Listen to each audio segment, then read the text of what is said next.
स्वागत है आपका एचजे एजुकेशन हिंदी में। इस वीडियो में हम लोग इंडस्ट्रियल रिलेशन के बारे में पढ़ेंगे और साथ ही साथ इंडस्ट्रियल रिलेशन के इंपॉर्टेंस को जानेंगे। ह्यूमन रिसोर्स मैनेजमेंट में इंडस्ट्रियल रिलेशन एक बहुत जरूरी पहलू होता है, एक बहुत जरूरी एस्पेक्ट होता है जो ऑर्गेनाइजेशन के अंदर एम्प्लॉयर, एम्प्लॉइज और बाकी स्टेक होल्डर्स के बीच में इंटरेक्शन को दिखाता है। इंडस्ट्रियल रिलेशन का क्षेत्र, इंडस्ट्रियल रिलेशन का डोमेन उस आधार को बनाता है, उस बेस को बनाता है जिस पर एम्प्लॉयमेंट से जुड़ा रिलेशनशिप बनता है।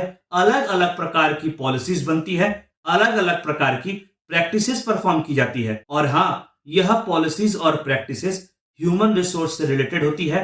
किसी भी ऑर्गेनाइजेशन का प्रॉपर फंक्शनिंग के लिए इंडस्ट्रियल रिलेशंस एक बहुत इंपॉर्टेंट एस्पेक्ट होता है। ऐसा इसलिए क्योंकि इंडस्ट्रियल रिलेशन के माध्यम से ही employment, work place culture, dispute resolution आदि जैसे एस्पेक्ट पर विचार किया जाता है। इंडस्ट्रियल रिलेशन दो टर्म से मिलकर बना है, इंडस्ट्रियल और रिलेशन।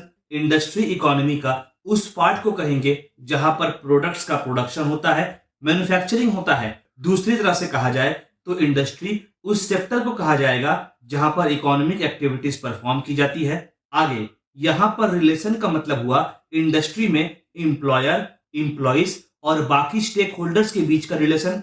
अगर दूसरी तरह से कहा जाए तो रिलेशन यह दिखाता है कि इंडस्ट्री में एम्प्लॉयर, एम्प्लॉइज और बाकी स्टेक होल्डर्स आपस में कैसे कनेक्टेड है, आपस में कैसे रिलेटेड है। अगर हम लोग ह्यूमन रिसोर्स मैनेजमेंट का फील्ड को देखें तो इंडस्ट्रियल रिलेशन का इस फील्ड में बहुत इंपॉर्टेंट रोल होता है, जैसे पॉजिटिव वर्क एनवायरनमेंट क्रिएट करना, एम्प्लॉयर और बाकी स्टेक होल्डर्स के बीच में कोऑपरेशन डेवलप करना, कॉन्फ्लिक्ट्स को दूर करना आदि। प्रॉपर इंडस्ट्रियल रिलेशन की सहायता से ऑर्गेनाइजेशन अपने बिजनेस, फाइनेंसेस और सोशल एस्पेक्ट को इफेक्टिव और सक्सेसफुल तरह से मैनेज कर पाती है।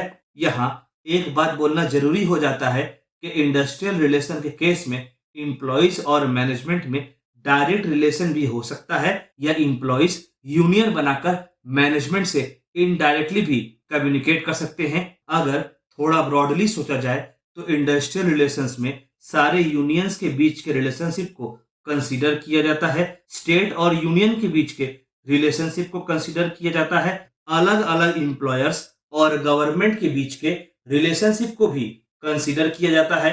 हमें यह भी समझना होगा कि इंडस्ट्रियल रिलेशंस में ऑर्गेनाइजेशन के सारे फॉर्मल और इनफॉर्मल रिलेशंस दोनों इंक्लूडेड होते हैं और जितने लोग भी इंडस्ट्री से जुड़े होते हैं सारे लोगों का रिलेशन भी इंडस्ट्रियल रिलेशन में आता है।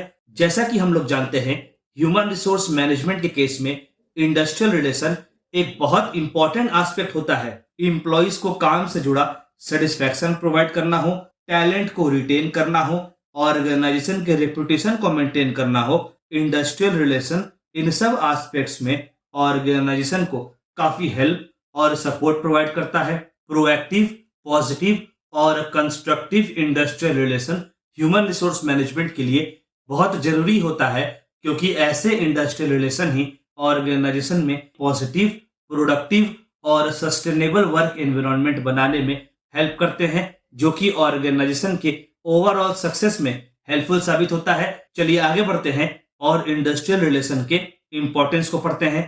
पहला इंपॉर्टेंस है रिजॉल्विंग कन्फ्लिक्ट। काम करने के दौरान अलग अलग कारणों से एम्प्लॉइज के बीच में, एम्प्लॉयर और एम्प्लॉइज के बीच में कन्फ्लिक्ट अराइज हो सकता है।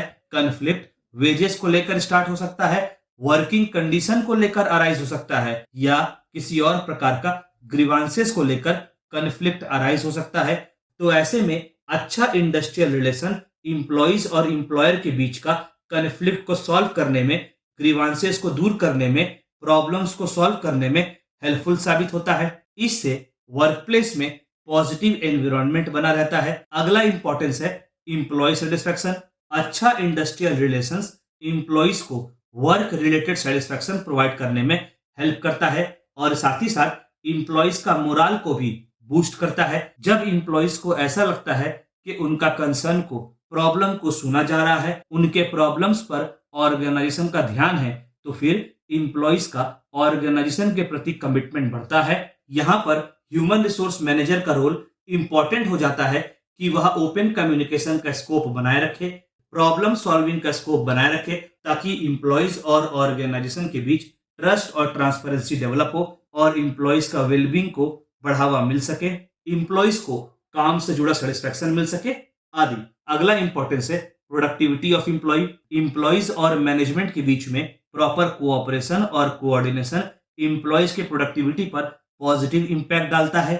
जब इंप्लॉइज को ऐसा लगता है कि ऑर्गेनाइजेशन में उसके कंट्रीब्यूशन का वैल्यू किया जाएगा, इंप्लॉइज को मेहनत के बदले फेयर रिवॉर्ड मिलेगा, तो इंप्लॉइज काम को एफिशिएंटली परफॉर्म करने के लिए मोटिवेटेड फील करते हैं।